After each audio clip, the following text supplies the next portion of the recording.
E a gente ouve muito hashtag gratidão e tal, as pessoas não têm a consciência do que essa reverência... Por exemplo, é pior ainda, cara. Fala obrigado, não vem com gratidão, pelo amor de Deus. O que é essa reverência que quem estiver assistindo, por favor, assista o filme Manchester à Beira-Mar depois do... Tá aí a dica, É um filme que ganhou Oscar, inclusive. Melhor ator, com Affleck. Ele é melhor roteiro original, se não me engano. Isso, né? Então, assim, olha... Eu lembro bem desse filme e lembro bem da coluna. Eu discuti isso em sala de aula no doutorado na PUC. A reverência, ela vem... Esse conceito de reverência vem do ambiente da tragédia. Né? Que o Aristóteles, inclusive, dizia que o objetivo da tragédia era gerar terror e piedade em quem assistia a peça. O Nelson dizia que uma tragédia você deve assistir de joelhos. Né? Isso no filme especificamente, eu lembro exatamente de uma cena específica em que o personagem do Affleck, que é o irmão do Ben Affleck, é o irmão mais novo, Casey Affleck, não é? Então, ele dando spoiler, mas o filme já tem alguns anos, né? E não é spoiler, porque acontece bem no começo, ele acaba criando uma situação que os 3 filhos morrem queimados, né? Terrível. E isso na cidade, ele acaba voltando à cidade por uma questão lá, o irmão dele que fica doente, tinha um problema no coração. Né? Problema no coração. E tem uma cena específica que ele entra no hospital, né? E as pessoas que trabalham no hospital, elas olham para baixo quando estão na frente dele, né? Ao invés de olhar ele no olho, elas olham para baixo. Por quê? Porque o cara é a encarnação da tragédia, da contingência, na sua formação mais terrível, que é a imagem de alguém que, no caso dele, que manipulou mal a situação de um aquecedor, alguma coisa assim, acabou causando incêndio, os 3 filhos morreram, a mulher sobreviveu, ele foi buscar cerveja, alguma coisa, estava meio bêbado. Né? Já estava daquele jeito. Então, as pessoas não olham nele, olham para baixo quando encontram com ele. Mas quem vê a cena vê claramente que olha para baixo no sentido de que aquela pessoa que é ele, né? Ele é a encarnação da contingência, como a gente fala. Do acaso, do descontrole, da vida, do que pode acontecer com as pessoas. E a contingência, como é claro no ambiente da tragédia, ela tem que ser olhada com reverência. Por quê? Porque ela pode acabar com você a qualquer momento. Ela, na realidade, é a senhora de tudo. Eu não estou entrando na equação bíblica de Deus. Ela é a senhora de tudo. Ela é quem organiza, desorganiza, invade, controla, descontrola. E nesse filme isso é muito claro. Né? O personagem é um dos melhores personagens trágicos do cinema contemporâneo. E está em falta uma virtude, ter essa consciência de ter uma reverência a esse descontrole da vida? Ah, sim. E assim, inclusive porque... Papo motivacional. Puta que pariu, que saco. É uma das coisas que eu acho mais brega, ridícula do mundo, é conversa motivacional, cara.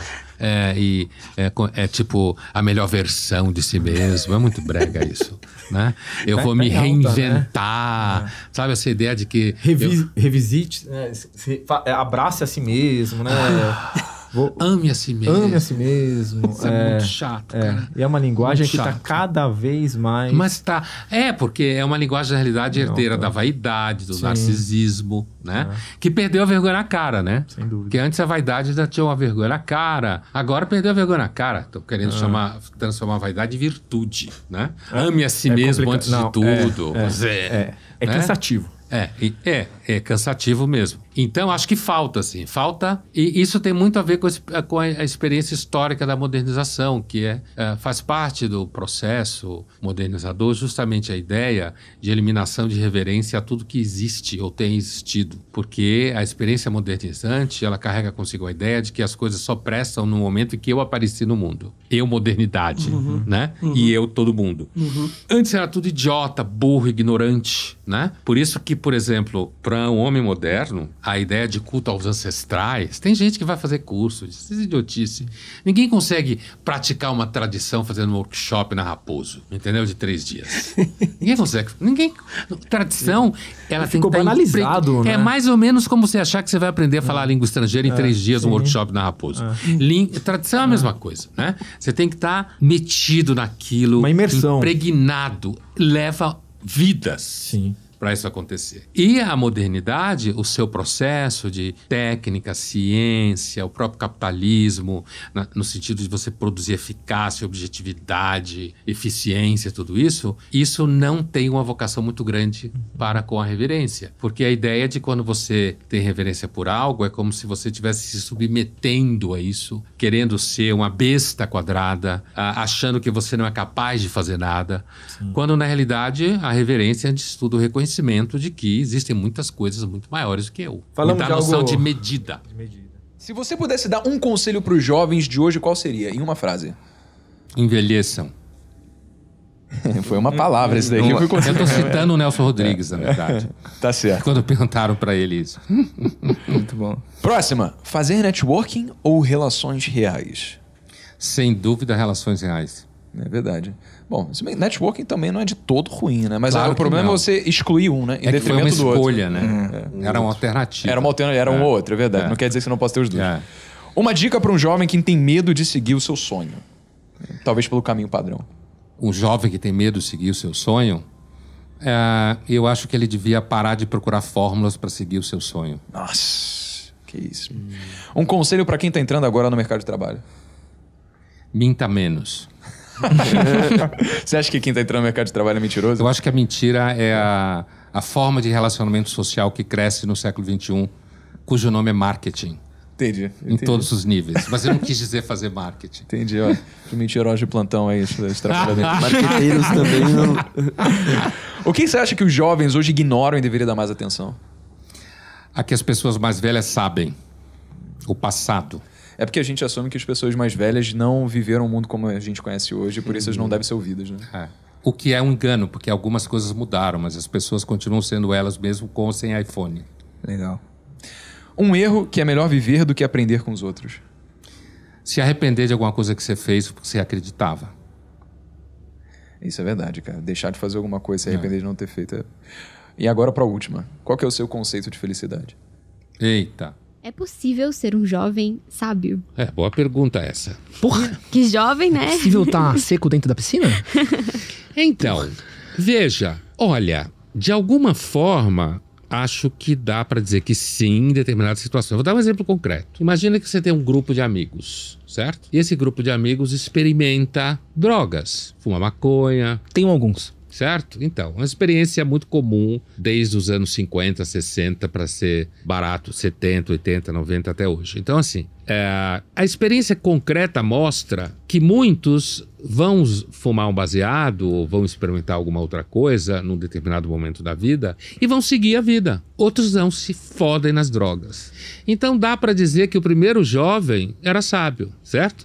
Ele conseguiu, em alguma medida, não se destruir pelo encantamento com a droga, não se ferrar, não destruir a vida dele. Ele conseguiu ir ali, fumar como se fala, certo? De vez em quando. F1, para quem quiser saber também. Certo? Fumar né?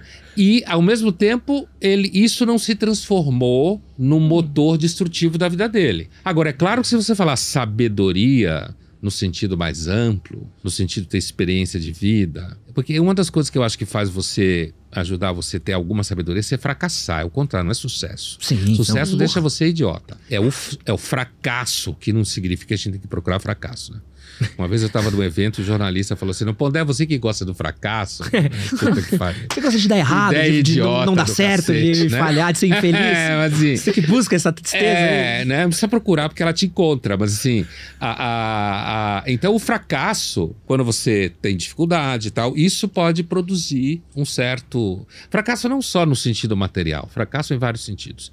Então, nesse sentido, é difícil você ter alguém de 20 anos, sei lá, sábio. É porque a gente tá vivendo um momento... Eu gosto muito de algumas coisas que a gente tem vivido, porque a gente tem quebrado certos paradigmas. Por exemplo, eu fico muito feliz, e a Thalita é uma pessoa que fica feliz comigo, que agora a gente tá quebrando a figura do velho sábio. Sim. Porque a gente tem visto vários velhos burro pra caralho. Pois é. Você olhar pra pessoa e falar assim, olha esse aí, cara, é um sinônimo que ele envelheceu e ficou mais burro. É impressionante. E é uma coisa boa você poder... Porque antes, quando eu era mais novo, tinha 20 e poucos anos, todo velho você tinha que tratar como se fosse um bastião da sabedoria. O velho tava bostejando ali, você tinha que falar assim, não, ele é velho. velho. Ele deve saber das coisas. E hoje, agora um pouquinho mais velho, eu posso falar assim, olha o velho falando merda, né? E isso é bom a gente poder entender que velho também envelhece falando bosta, sendo burro. Os burros também vivem muito tempo. Não quer dizer que tem barba branca que é esperto.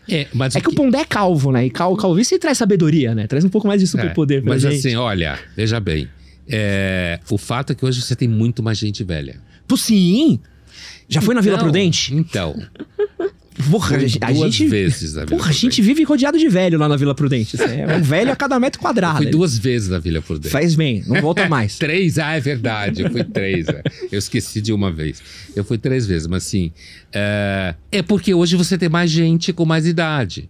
Então, a imagem do velho sábio é uma imagem muito associada às sociedades mais tradicionais. Originárias, como alguns falam. Então, em que se vivia menos e pessoas que chegaram à vida mais avançada, uma idade mais avançada, elas tinham um acúmulo de experiência, inclusive no mundo em que havia poucas transformações. Então, como havia uma continuidade no modo de viver, aquela pessoa que já era rara naquele universo, ela via uma série de coisas que aconteciam e continuavam a acontecer. Hoje, quando você tem algumas transformações, às vezes uma experiência que alguém teve há 50 anos atrás pode não valer tanto para hoje. Então você já quebra um pouco essa dinâmica. E depois, hoje você tem muito mais pessoas mais velhas. O que significa que, evidentemente, você tem uma inflação. Você tem uma inflação. A gente vive a inflação de velho. Tu vai no Yamauchi, é a inflação de velho. É impressionante. Então, você tem uma inflação nesse sentido, tem uma queda do valor. Agora, não há dúvida que, assim, em alguma medida, nem tudo mudou. A gente tem que tomar cuidado, porque existem... talvez uma das coisas que os jovens mais sofrerão hoje em dia, daqui para frente, é quando chegar à conclusão que nem tudo mudou tanto quanto ele achava que tinha mudado, sabe? Faz certo sentido. Eu acho que tem certas dinâmicas que a gente mantém. Essa é uma parada que eu trouxe aqui, que é uma pergunta que tem um pouco a ver com isso, assim. E eu sinto que é parte da sociedade de sofrimento que muitos caras que eu conheço hoje em dia. Tem um cara muito famoso que chama Alan Moore. Não sei se você conhece o Alan Moore. O Alan Moore, ele é quadrinista muito famoso, ele é autor de livros, é um inglês, é um cara muito sábio. Já um cara de... Ele é quadrinista antigo, escreveu Superman, Batman. Os professores de animação da FAP falam dele. Ele é muito bom. E ele é um cara muito crítico ao mercado atual da cultura que a gente consome. Não só a cultura pop, mas uma cultura geral.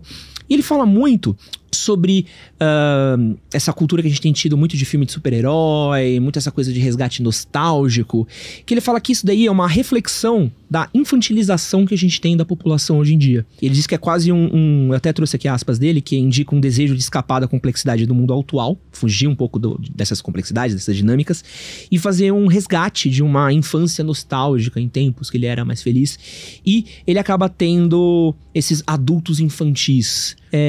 Você acha que a gente tá mais infantilizado hoje em dia? Como é que você vê isso, Pondé? Você que viveu essa outra geração onde se cobrava-se mais, esperava-se mais, onde você aos 30 não via filme de bonequinho vestindo a camiseta do Super-Homem, e hoje em dia é uma coisa comum. Eu e a Thalita fomos na pré-estreia do Homem-Aranha, tinha 8 mil pessoas fantasiadas de Homem-Aranha. Como é que é pra você? Você sente que a gente Marmante gritando, inclusive, Edson Gritei.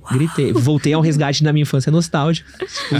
Com o Homem-Aranha. Com o Homem-Aranha, mas tenho meus motivos. Olha, eu acredito que sim. Essa coisa da infantilização que você se refere, ela é objeto de estudo constituído no mundo acadêmico. Então, você tem muita, como a gente diz, literatura especializada no assunto. Psicólogos, psicanalistas, psiquiatras, sociólogos. É um objeto de pesquisa constituído.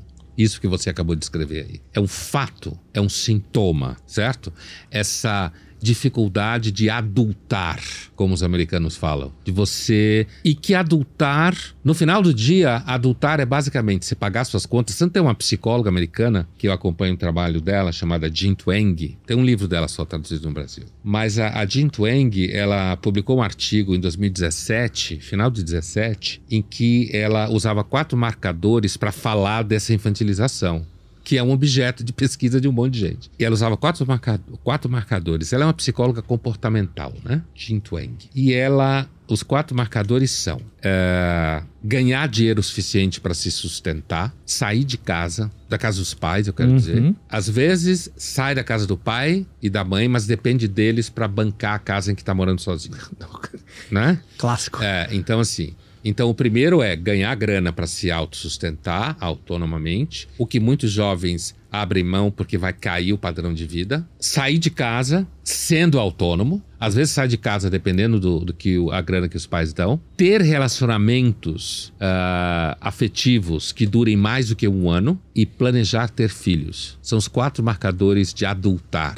Ô, louco. Certo? E nos 4 marcadores, ela analisa cerca de 48 países, nos 4 marcadores você tem um recuo. O que ela chama, que é uma expressão da psicologia comportamental, slow life strategies. Estratégias lentas de vida. Quer dizer, você atrasa a vida adulta. Você atrasa ela. Você não assume suas contas plenamente. Você não sai de casa, bancando a sua saída de casa plenamente. Os relacionamentos são extremamente etéreos. E nada como um discurso sobre relacionamento para foder um relacionamento. Sim. Né? Alguém que tem discurso sobre relacionamento é alguém que você deve manter distância. Né? E, ao mesmo tempo, muito menos a ideia de ter filhos. Né? Então, ela mostra como, quando você baixa... Ela faz um cruzamento muito interessante, que é o seguinte: quanto melhor é o PIB, há uma tendência de estratégias mais lentas de vida. Quanto maior é o PIB. Quanto menor é o PIB, as estratégias de vida são mais rápidas. Significa que quanto mais as pessoas adultam à medida que elas são mais pobres, grosso modo. É isso aí.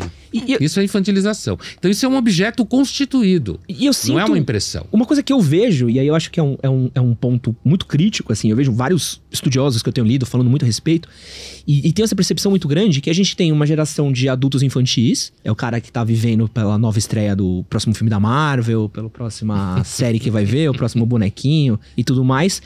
E aí você tem alguém que tá extremamente entendendo essa origem do mercado, e falou assim, pô, esse cara otário daqui, ele vai trabalhar por 2.000 conto, porque é o que ele precisa pra comprar. E 2.000 conto, tô sendo muito gentil, que é fortuna. Mas ele vai ganhar R$1.200, porque é o dinheiro que ele vai comprar o bonequinho dele. O cara quer melhor condição de trabalho, vou botar uma mesa de ping-pong no escritório, que aí vai todo mundo ficar feliz que vai poder jogar ping-pong. Então eu sinto que tem É uma frase clássica, que sempre que um otário sai na rua, um malandro sai também. O malandro já tá esperando. E eu sinto muito que é uma dificuldade de você entender. Eu já tive essa dificuldade de entender do tipo assim, pô, eu tô sendo muito otário porque eu tô olhando pras coisas erradas. Eu tô esperando as coisas erradas. Quando você começa a pôr prioridade, pô, botei na minha cabeça, quero muito uma casa nesses últimos anos. Porra, minha relação de negócios mudou muito. Que eu olho e falo assim, pô, com essa merreca eu não vou comprar uma casa. Então, vamos mudar um pouco essa conversa daí. Eu preciso ganhar isso, não isso. Então você começa a mudar um pouco a dinâmica, mas essa pessoal infantilizado acaba sendo massacrado, assim. É impressionante o quanto que a gente tem... Mano, a galera sendo destruída porque tá ali focando em besteira, não tá preocupado em sair na casa dos pais, a prioridade é super baixa, a necessidade é super baixa, então você joga qualquer coisa, o cara aceita. É gente que acha que iFood é carreira, sabe? Tipo, o Uber é empreender, é uma loucura que eu vejo, assim. Empreendedor de mobilidade. Né? Doideira, sabe? Motorista empreendedor. CEO de MEI, sabe? Que é uma coisa que você fala, porra, irmão, não, sabe? É difícil, assim, E eu tô falando muito mais da geração da Thali também, que eu sinto também que é uma geração que tá passando muito mais por isso. Mas a minha geração, eu sinto que foi uma das primeiras gerações nascida nos anos 80, 90, criada nos anos 2000, onde a gente viu essa infantilização muito grande, muito forte. E eu olho pras próximas gerações, eu vejo que vem mais forte ainda, assim. Puta, eu olho com dó. Eu olho com dó, porque vai ser massacrado. Olha, há uma relação íntima entre publicidade e o conceito de geração. O conceito de geração que a gente tem hoje é uma invenção da publicidade americana. E não é à toa que a gente vincula o conceito de geração a determinadas práticas de consumo, os objetos aspiracionais e tal. Então, é claro que a partir da publicidade americana, o conceito de geração ganhou credibilidade psicológica, filosófica, antropológica, sociológica, porque virou uma ferramenta de análise comportamental. Mas ela nasceu com a intenção de você identificar certas práticas de consumo e objetos que eram desejados e gerar desejo também por objetos. Então, assim, há uns 2 anos atrás, talvez, no primeiro ano da pandemia, 2020, um aluno, a gente falando na aula lá online e tal, ele contou uma história que ele foi fazer, aluno de comunicação, né? Ele foi fazer entrevista para estágio e a pessoa que o entrevistou disse para ele que naquele lugar onde ele estava então se candidatando, você tinha um espaço pet, certo? Que você podia levar seu pet, ou seja, puta lugar humanizado. A próxima parada é um sanduíche vegano. Entendeu? Então, espaço pet, quer dizer, é um lugar que está ali empático com você. Então, essa bobagem que você falou que põe... mesa de ping-pong. Mesa de ping-pong, né? E o cara ganha mal, quer dizer, é porque essa infantilização aparece aí. E essa infantilização, ela é parte do mercado mesmo. Né? Porque, inclusive, o jovem, ele é mais... O jovem é o ser mais fácil de você converter a qualquer coisa. Essa ideia de que o jovem é crítico é a invenção da calça jeans, certo? O jovem é a coisa mais fácil de você convencer a qualquer coisa. Tem pouca experiência de vida, muito hormônio, pensa de forma... os hormônios costumam atravessar o pensamento. Visão de túnel. Visão de túnel. Então... Certo? Então, você converte para a religião mais fácil, você converte para a religião política mais fácil, você converte para a ideia de trabalhar num determinado tipo de coisa. Então, você oferece para o cara a ideia de que ele está trabalhando num lounge ou num bar, então ele acha que ele está revolucionando. Que nem aqueles caras malucos que ficam trabalhando... sei lá, na Faria Lima aqui em São Paulo, e os bêbados sentam do lado dele porque ele acha que ele está no Vale do Silício, certo? Então, isso é uma característica que eu acho que faz parte da estrutura de como a sociedade se organiza hoje em dia mesmo. Mas uma coisa que eu não perguntei, o Pondé vem Marvel? Se eu vejo Marvel? Você viu o filme da Marvel? Nada, nem Olha, Homem-Aranha? Não, nada. Eu vou te dizer uma coisa, eu nunca tive saco para super-herói. É mesmo? Nenhum? Não, mesmo quando eu era moleque, né? Então você tinha algumas dessas figuras já estavam ali, inclusive o Homem-Aranha foi aparecendo por aí. Eu nunca tive saco. Eu nunca tive saco pra fantasia. E o super-herói é pura fantasia. Sim. Né? Sim. Eu sempre achei que o super-herói era uma forma de você enganar as pessoas. É muito dicotômico, né? Muito então, Lex Luthor, Superman. Então, isso também. Mas isso já é um raciocínio mais organizado, né? Dicotômico, quer dizer, o bem versus o mal. Há uma simplificação da realidade. Mas isso acabou fazendo com que eu não tivesse, digamos, esse espaço lúdico em relação ao cinema. Então, não vejo, mas não tenho nenhum saco pra isso. Não vai dar pra perguntar pro Pondé se ele é Marvel ou DC, né? Não vamos ter. Não vai Victor dar. falou aqui, nem o Batman, Pondé. Não, olha, valeu falar do Batman, porque o Batman é o que eu acho menos ruim da história. É justamente mesmo? porque ele não tem superpoderes. O Batman é legal. Invenção. Tem até uma cena que eu já fui com a minha filha anos atrás. Minha filha, meu filho gostam dessas coisas, é claro. E eu fui uma vez no cinema com a minha filha, que tinha vários deles reunidos. E acho que foi o Flash, que entra no carro do Batman. Coitado. Não lembro o nome do filme. Pô, também vai ver um filme erradaço, Ele né? entra no carro do Batman. E aí esse Flash vira pra ele e diz assim: qual é o seu superpoder? E o Batman responde pra ele: I'm very rich. É isso. Isso é um superpoder real. Porra! O resto... Tem uma frase de um filósofo que é o Émile Cioran, que diz assim: o que eu sei aos 60 eu sabia aos 20. 40 longos, inúteis anos de um trabalho de verificação. Conta pra gente por que é sua frase de cabeceira essa? Conheço bem esse filósofo. Émile Cioran, romeno radicado na França, né? Viveu a maior parte da vida na França. Morreu em 95, por aí, ou 96. Não, essa frase, assim, eu gosto muito do Cioran. Mariana tava falando de... mal-humorado, né? O Cioran talvez tenha sido uma pessoa mal-humorada das mais elegantes que a França conheceu. Inclusive, quando ele faleceu, uma revista na França fez uma matéria sobre ele, né, quando ele tinha morrido, o título da matéria era O Aristocrata da Dúvida. Foi muito fotografado, né?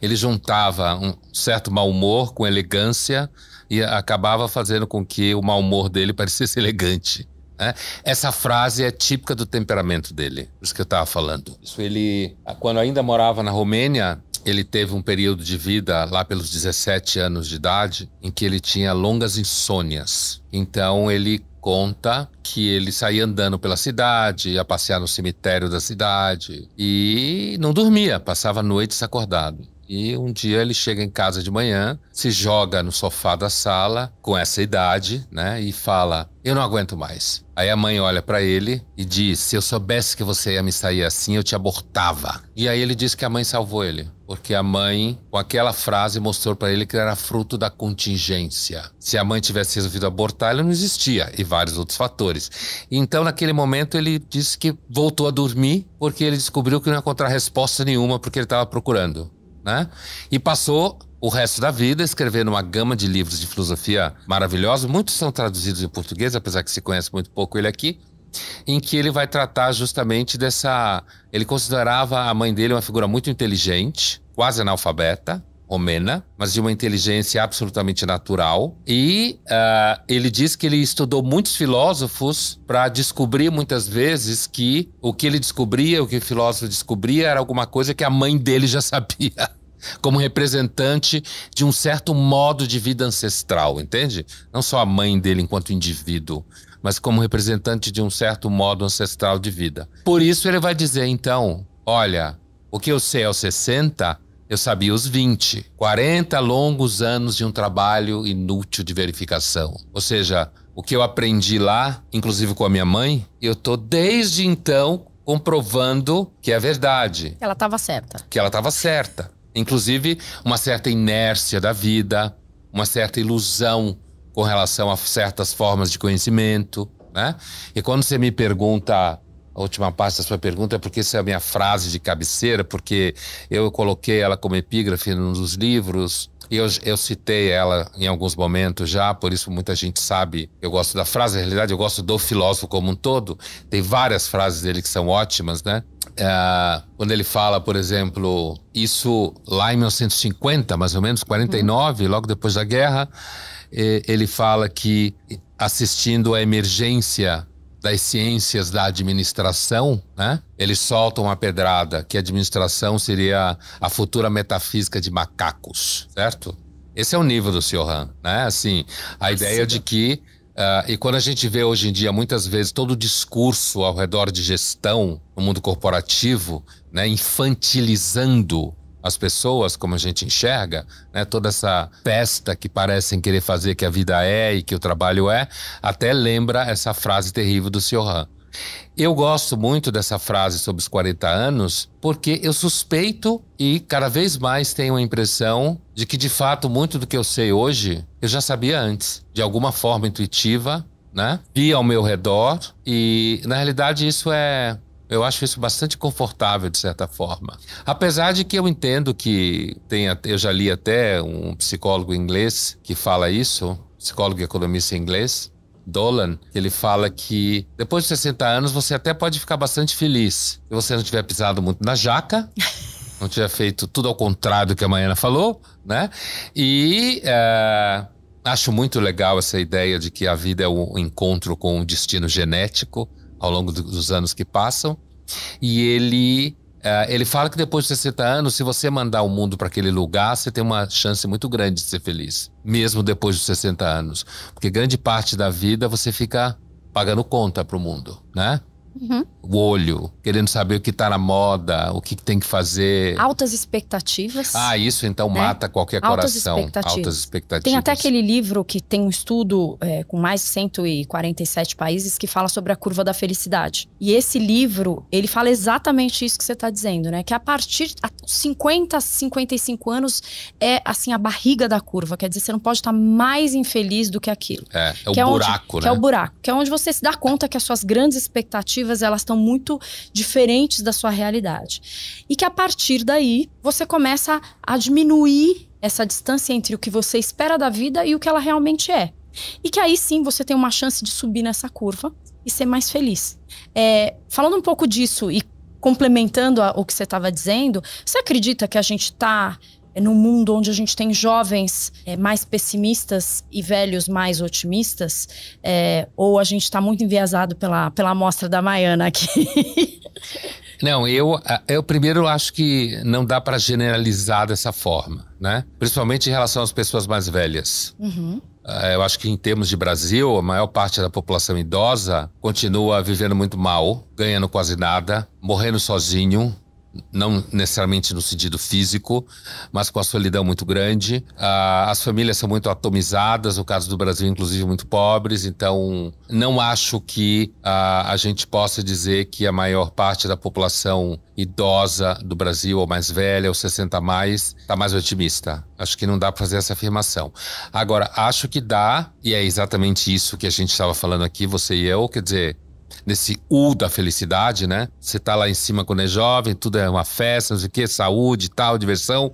Começa a descer, você descobre que sua vida não é o que você esperava, nem você é o que você esperava, certo? Nem as escolhas, essa ideia de que tudo na vida são choices e que seguramente aí você bate lá embaixo e começa a subir em relação aos 60 anos. Eu acho que há possibilidade, sim, de você, sendo uma pessoa mais velha hoje, conseguir ser otimista. Acho que há possibilidade e alguns realizam. Eu entendo que a possibilidade de ter uma vida ativa, significativa, e a profissão nisso é muito importante, porque ela é um dos grandes marcadores de sentido na vida moderna, né? Então acho que isso pode deixar você otimista. Se você tem uma razoável saúde, você consegue usufruir de coisas que o mundo lhe oferece ainda, né? Ou seja, o mundo contemporâneo, o significado, socialmente falando, vem de produção ou consumo. Então, se você conseguir realizar isso, tudo bem. Os jovens deprimidos, né? Eu entendo que há, de fato, e tem muita literatura sobre isso agora, né? E a gente vê isso em sala de aula. Você tem... Acho que os jovens sofrem muito, há muita expectativa alocadas em cima deles. Primeiro, as famílias diminuem. Antes tinha muito filho, então os pais não precisavam encher o saco de um só. Minha avó sempre disse que filho único é problemático, né? Então, assim, e aí você tem poucos filhos ou um só, então é muita expectativa, você invade a escola tem que chamar você para invadir, porque senão ela fideliza você, não tem aluno. Então a universidade começa a ser invadida pelos pais. E uma vez eu escutei de um aluno, recentemente, um pouco antes da pandemia, né, que na pré-história, antes da pandemia de Covid, meu pai quer que eu salve o mundo. Eu só quero arrumar um estágio. Ele falou pra mim, né? Eu escutei de um jovem recentemente num podcast, um menino de 18 anos, alguma coisa assim, né? Geração Z, como se fala por aí. Invenção da publicidade, esse negócio de geração que virou dessa forma, virou um conceito, cidade americana. Ele falou, olha, muita gente fala mal de nós, né? Nós jovens. Nós, geração Z, né? Fala mal de nós, ele diz, no trabalho. Mas o que acontece é que a gente não sabe fazer quase nada, tem que fingir que sabe, ninguém tem saco para ensinar, a gente finge que sabe porque a gente quer bancar o poderoso. No fundo, a gente não sabe. Então fica essa relação truncada entre ninguém tem saco de nos ensinar, nos acham metidos, a gente acaba sendo metido mesmo, porque na realidade a gente não sabe quase nada, e aí vira essa fama de que nós, a geração Z, somos chatos, não queremos aprender, achamos que sabemos tudo. E ele diz, na realidade, a gente não sabe quase nada sobre coisa nenhuma. O que é uma condição normal aos 17 anos. O que seria normal aos 60 também, né? Como dizia o Sr. Han, né? Como dizia o Sr. Han. 70 também. Necessariamente você não sabe muita coisa aos 60 anos de novo, né? Eu já tive uma vez uma aluna na sala de aula em que ela me questionou por que ela era obrigada a ler Macbeth, do Shakespeare, se isso fazia ela se sentir mal. É exatamente isso que é descrito pela literatura especializada, que é muito pior nos Estados Unidos do que aqui. Inclusive a ideia de que você deve ter o tal dos trigger warnings. Alertas, né? De conteúdo. Alertas de conteúdo, como você tem as fotos de cara morto em maço de cigarro, coisas assim. Dizendo, este livro pode causar em você mal-estar. Esta aula pode te traumatizar. Esta aula pode te traumatizar. Então, esse processo ele é um processo dinâmico. O que eu quero dizer com dinâmico? Ele pode se tornar cada vez mais estreito. E aquilo que antes não causava desconforto, passa a causar desconforto. Então, há, sem dúvida nenhuma, e a própria psicóloga que a gente falava, Jean Twenge, americana, ela faz um cruzamento muito interessante. À medida que você tem uma melhoria de condição material, mais os jovens tendem a ficar assim. Então, os pais esperam que as escolas deem para eles, antes de tudo, um reforço das expectativas emocionais que eles têm. Pondé, fiquei com uma curiosidade. O que você respondeu para sua aluna que te perguntou por que ela deveria ler Macbeth se aquilo fazia mal para ela, fazia com que ela se sentisse mal? O que você respondeu para a aluna? Eu respondi para ela duas coisas. A primeira, uma coisa que eu sempre falo quando alguém pergunta alguma coisa sobre clássico. Você precisa ler para saber quem você é. E, especificamente, eu respondi, porque Macbeth é sobre ambição. E a gente vive num mundo atravessado por ambição. Então a gente poderia pensar que, assim como os pais em casa alimentam essas características, os professores na universidade também reforçam essas características de hipersensibilidade dos jovens? Sem dúvida, porque, Thaís, isso cruza com o próprio marketing da educação, né? As universidades são marcas. Esse tipo de discurso, claro, você está lidando com o jovem.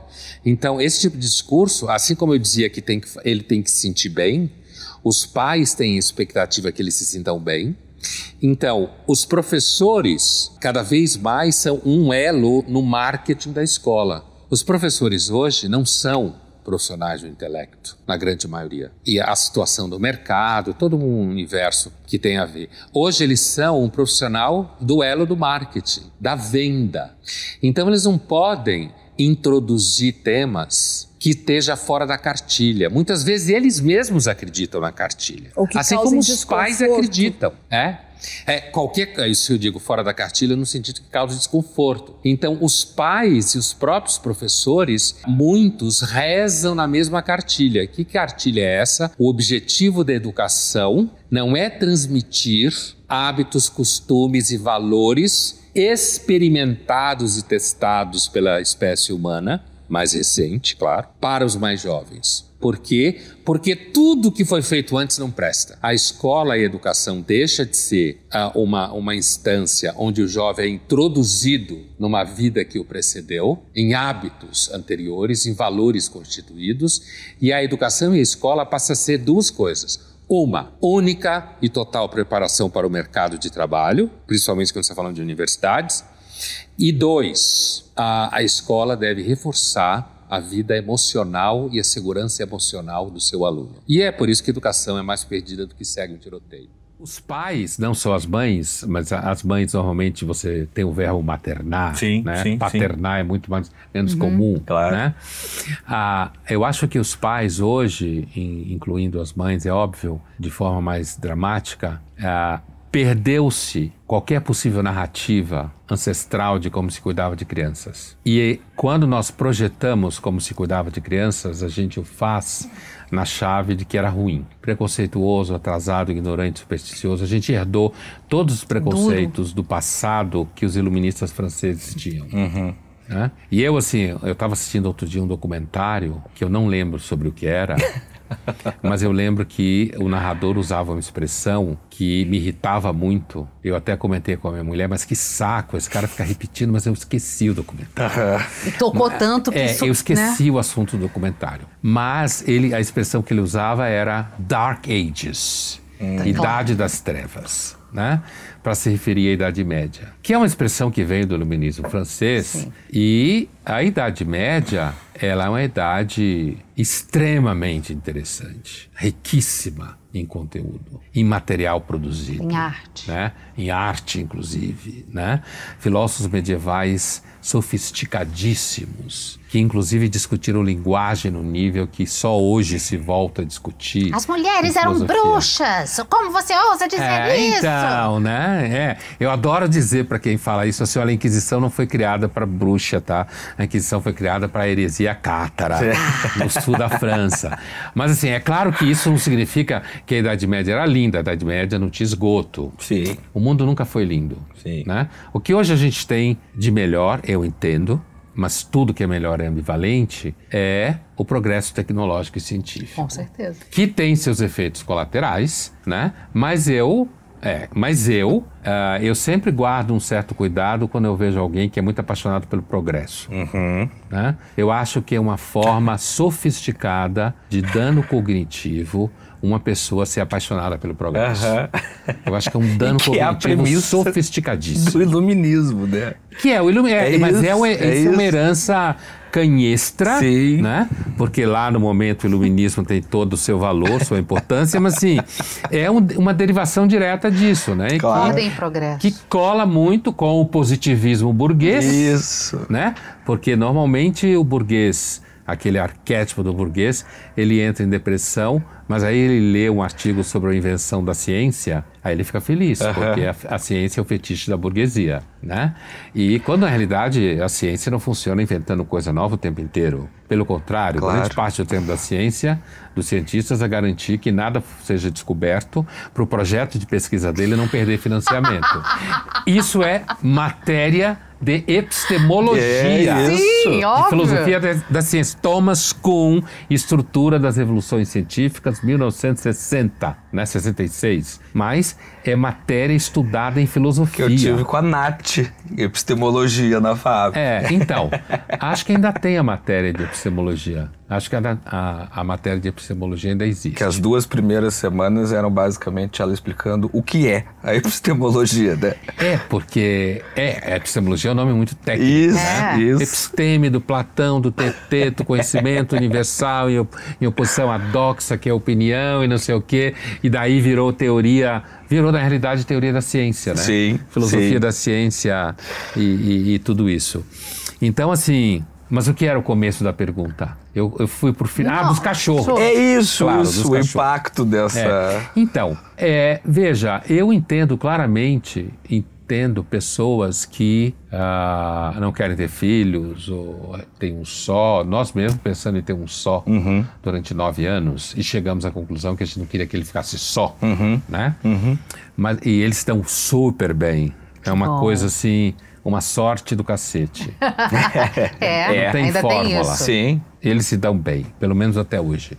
E espero que no inventário estrague isso, como normalmente deixa tudo ajeitado que não atrapalha. Você pode fazer essas coisas antes, né? Mas assim, o que eu normalmente... Primeiro tem um problema demográfico, né? O problema demográfico é o fato de que o somatório das decisões negativas em relação a filhos vai mudando paulatinamente o perfil populacional. Não é só o problema da Previdência, quem paga a conta da Previdência. Isso daí vai mudando, inclusive, a sociedade. A cultura, a religião. Tudo. Vai mudando tudo, né? E assim, a humanidade, ela sempre deveu muito aos jovens a sua sobrevivência.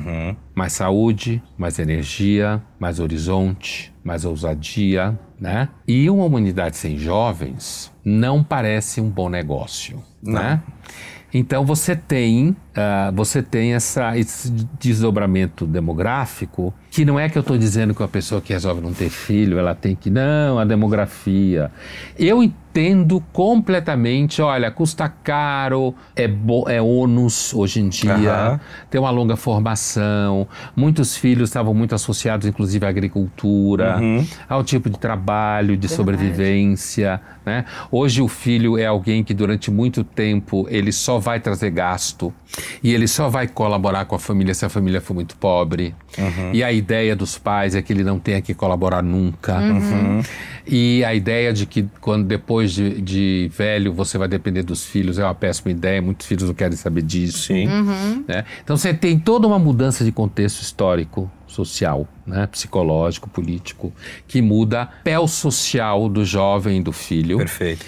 E que hoje, na realidade, o filho é um objeto de investimento, né? Quase de edição, que nem você falou. Quer dizer, é um objeto de investimento e custa caro, né? O retorno é duvidoso. Dificilmente sai como você planejou. Não casa com quem você planejou, muitas vezes. Isso é uma outra coisa que é uma loteria, né? É uma loteria, assim, quando você tem filha mulher, por exemplo, a primeira coisa quando você conhece o namorado da filha, e você vê que a coisa começa a ficar mais séria, né?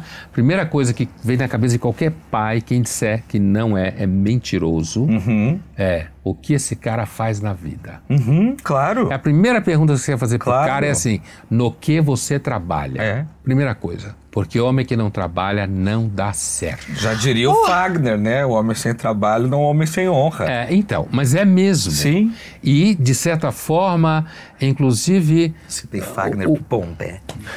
O caráter pode degenerar. Tem diferenças aí. A mulher consegue encontrar interesses em um número gigantesco de áreas da vida. Os homens, pelo menos até hoje, não conseguem fazer isso. Sim. Ou não fazem isso. Absolutamente. Não vou entrar no mérito se é inato, porque não dá para provar. Tá. Mas o fato é que é assim. Né? O fato é que é assim. Então, é claro que você continua tendo preocupações e a situação nem é que você se preocupa com isso porque você quer que sua filha dependa dele, porque você não quer. Nenhum pai quer isso hoje, né, para a filha. Mas continua sendo uma questão. Claro, é quase uma projeção também, né? O cara encostado. É isso. E que vai encostar na minha filha. Eu trabalhei para criá-la, ele precisa trabalhar para mantê-la. Então. Mesmo que não numa lógica de dependência. De uma lógica de dependência. Então, assim, sem dúvida nenhuma, filhos hoje é uma questão, se tornou um problema. O que eu critico muito, primeiro, é a mentira sobre isso, né? Eu não quero ter filhos por conta do aquecimento global. Tá bom, vai. Eu acredito em você. Sai fora. Deve ser muito legal falar com essa pessoa num bar. O aquecimento global, ou então o mundo tá muito assim. Fala de uma vez que você não tem saco. Isso. Eu não quero. Não quero. Essa não é o meu barato, não tô afim disso. Nunca foi uma coisa que eu tive preocupação na vida. Inclusive, eu não tenho essa condição financeira toda para conseguir bancar. Ainda que a verdade sobre filhos ou você os tem, se você ficar planejando muito, pode nunca ter. Você não vai ter nunca. Né? Viu, Vitória Mato Weiner? Para de cobrar. Tô falando aqui, ó. Não fui eu quem disse. Com a mulher dele. Você tá falando com a sua mulher? É isso. Eu tô numa certa pressãozinha, assim, que eu acho que pra tem ser que ter pai? Você quer que... Eu quero... Isso. Ter logo. Quero ter logo. E ela não quer ter logo. Porque ela fica pensando... estabilizar. A estabilidade não existe, só não ser em Brasília. Então, assim... E olhe lá. O casal só tem filho quando a mulher quer. Por isso que eu não tenho ainda, Poder. Só por essa razão. Por mim, eu brinco. Já tava no terceiro, mas... E se ela quiser e você não, você vai ter. Sim. Mas isso funciona não só para filho, né? É para tudo na vida. Por isso, conjugal. Isso quando o casamento funciona. É isso. Né? Mas essa história é mais ou menos assim, né? Todas as pessoas sabem disso. Assim, se a mulher quiser ter filho, ela vai ter e acabou. E você vai lidar com isso. Né? A situação vai ser apresentada e tudo mais. Mas, então, a minha crítica, na verdade, não é nem uma pessoa que abra mão de ter filhos e resolva ter cachorrinhos. Ela pode fazer isso, né? Agora, carregar cachorrinho, carrinho de bebê, eu já acho um pouco difícil. Fica uma coisa problemática. Já é um pouco excessiva, né? E assim, pôr a culpa nos outros e no mundo para não ter filho. Outra coisa eu quero adotar. Adoção, que pode ser um ato de sublime generosidade para com o mundo, é uma coisa bem complicada, né? Quando se fala sério sobre isso, né? Se você quer ter filho, o mais fácil é ter seu filho, né? Que já tem muitas questões. Não há dúvida que adotar crianças que são abandonadas, isso pode dar uma chance enorme na vida para elas. Claro. E pode fazer muito bem. Mas do ponto de vista das pessoas que estão decidindo, é claro que a Angelina Jolie adotou acho que um de cada país, né? Foi. Porque isso também pega bem Hollywood. Sim, claro. A virtude filmada. Hollywood é um dos piores lugares do mundo para você pensar em virtude. Piores. Dos mais fakes que existem. Sim. Né? Então é isso. Agora, eu gosto de cachorro em geral. A minha filha me ensinou a gostar de gato. Não que eu não gostasse de gato, porque eu sempre gostei de bicho. Desde pequeno. Mas eu nunca tive hábito de ter gato por perto. Entendi. Sempre cachorro desde pequeno, porque meu pai gostava de cachorro, então a gente cresceu com cachorro. E eu, de fato, gosto muito de cachorro. Por mim, eu tinha uns 10 cachorros.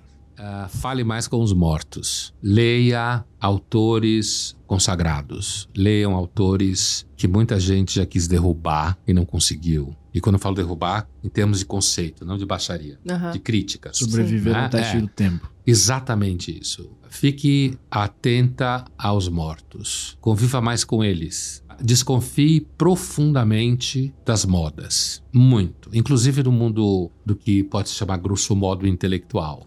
Desconfie de gente que só tá preocupado em fazer com que você seja feliz, com que você tenha sucesso, te vender fórmulas, certo? E se a ideia vier pelo WhatsApp dos pais da escola dos seus filhos, aí você não leva a sério mesmo.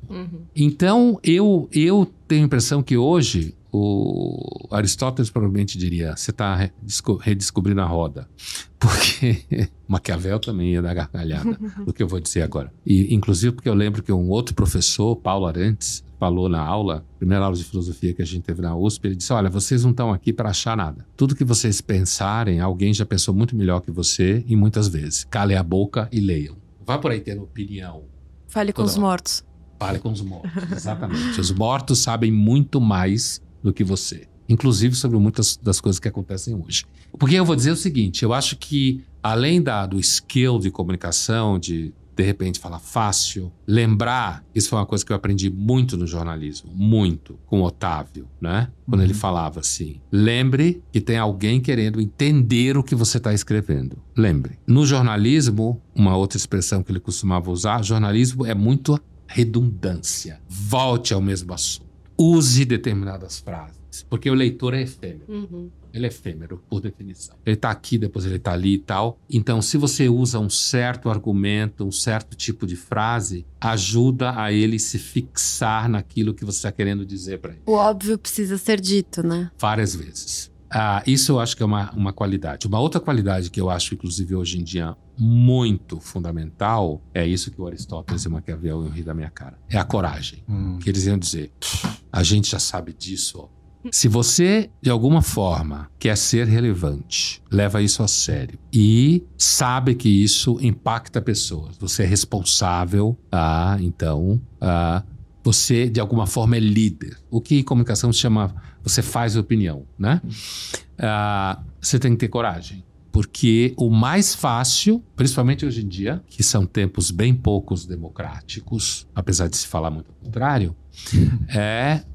hoje em dia o mais fácil é você se alocar num determinado grupo, achar que aquele conjunto de ferramentas e conceitos que você tem responde tudo, e que a partir dali você vai entender tudo e acomodar tudo, né? Ou A ou menos A, tanto faz qual é o grupo que você está. Hoje isso é o mais fácil. Usar uma linguagem que seja juridicamente correta. Não é nem mais politicamente, agora é juridicamente correta, porque o politicamente correto ascendeu ao espaço jurídico, virou lei, né? Então você se move num ambiente em que determinadas palavras, determinadas ideias podem de fato... Eu não estou me referindo a fazer piada escrota, né? Estou me referindo a discutir coisa séria. Você está se movimentando num ambiente que ele é de fato hostil a você poder... Porque a palavra pública é uma palavra muito perigosa, porque você não sabe quem está te ouvindo. Seguramente a chance de interpretarem você errado é enorme. Então, nesse sentido, eu diria que a coragem para qualquer líder hoje é fundamental. Inclusive num ambiente, não necessariamente alguém que trabalha na mídia, mas um ambiente que você lida com pessoas.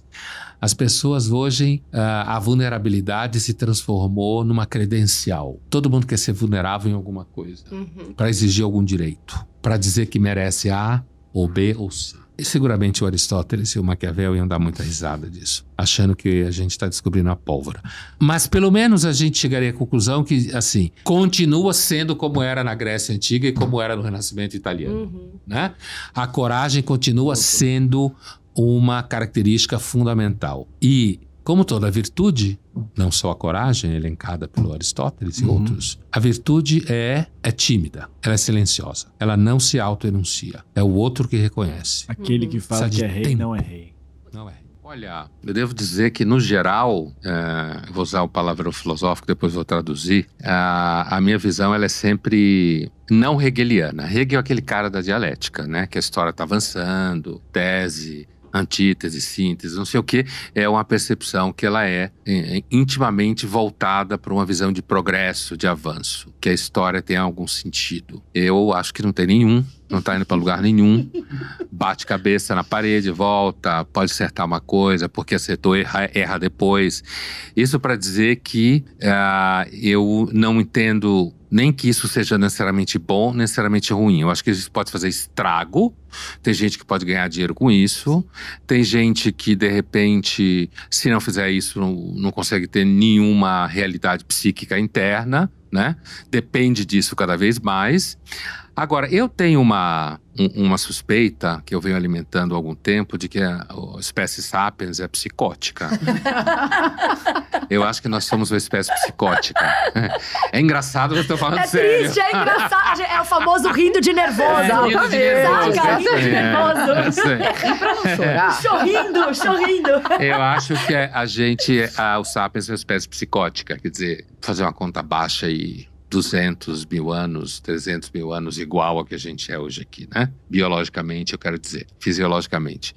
E a gente viveu durante milênios, desde a pré-história, sob uma pressão enorme do meio ambiente. Enorme. Era comido por fera, se matava, morria jovem, muita mulher morria de parto. Muita criança morria no parto. Então, assim, a gente tinha dificuldade de comer. Quando eu vou em restaurante e vejo a agonia que o garçom fica para dar conta dos gostos, tira isso, bota aquilo, não pode aquilo outro, eu tenho pena do garçom. E aí eu penso que até ontem a gente comia rato. Por quê? Porque é o que a gente comia que dá para comer. Então, por exemplo, nós somos uma espécie, a gente passou, sei lá, se desde a pré-história a humanidade... Tudo isso dá um dia, a gente passou 23 horas e meia passando fome, né? Comendo o que dava. Então, todo esse conjunto de pressão externa, né, do meio ambiente sobre nós, conteve nossa psicose. Por quê? Porque a gente não conseguia fazer quase nada, né? A gente estava ali preso em condições de vida bastante precárias, em condições de longevidade bastante precárias, né? E quando a gente começou a agricultura e começou a viver junto, piorou ainda mais as condições de vida, né? E aí, de repente, grosso modo, nos últimos 200 anos, a gente desembestou a fazer o que quer. A gente agora tem toda uma gama de tecnologia a serviço do que a gente quer. Então, agora, o surto de uma espécie que já era louca, mas vivia contida, o meio ambiente funcionava como uma camisa de força. Essa camisa de força desapareceu e a gente está andando por aí solto. Sabe aquelas imagens de filme que já teve em vários filmes? Que, de repente, em guerra acontece muito isso. Os soldados estão andando lá pela Europa, invasão da Europa, não sei o quê. E, de repente, eles dão de cara com um hospital psiquiátrico que foi bombardeado e os pacientes saem andando pela rua. Então, essa imagem, a gente saiu andando pela rua e agora a gente está fazendo tudo o que quer, cada vez mais faz o que quer. Inclusive, a gente está transformando o que a gente quer em direito o tempo todo, né? Tudo que a gente quer tem que ser um direito a priori. Então, assim, voltando, portanto, ao que você perguntou, eu fiz essa introdução para dizer, esse é o pano de fundo que eu enxergo nisso tudo, entendeu? Esse universo dessas conversas em redes sociais e como que isso aconteceu, eu acho que aconteceu porque a modernidade é um surto. Ela é um surto que até agora foi razoavelmente funcional. A gente sabe que tem psicótico que é funcional, que tem surtos, mas são funcionais. Eu acho que até agora a espécie foi funcional, mas em algum momento a coisa pode ficar pior na proporção direta de que a gente possa fazer ainda mais o que a gente quer, em larga escala, né? Então, essa coisa de antes, vocês estudaram comunicação, sabem muito bem disso, aquela básica teoria da comunicação era o quê? Emissor, mensagem, receptor.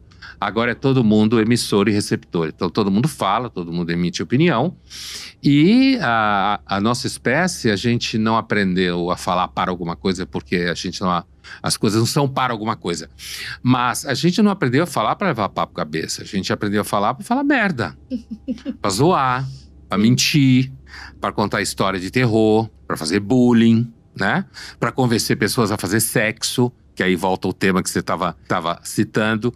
Então, a delinquência com a qual a gente usa a linguagem, digamos assim, hoje, é muito clara. Acho que é simplesmente a ponta do iceberg dessa delinquência profunda, que é a história do Homo sapiens.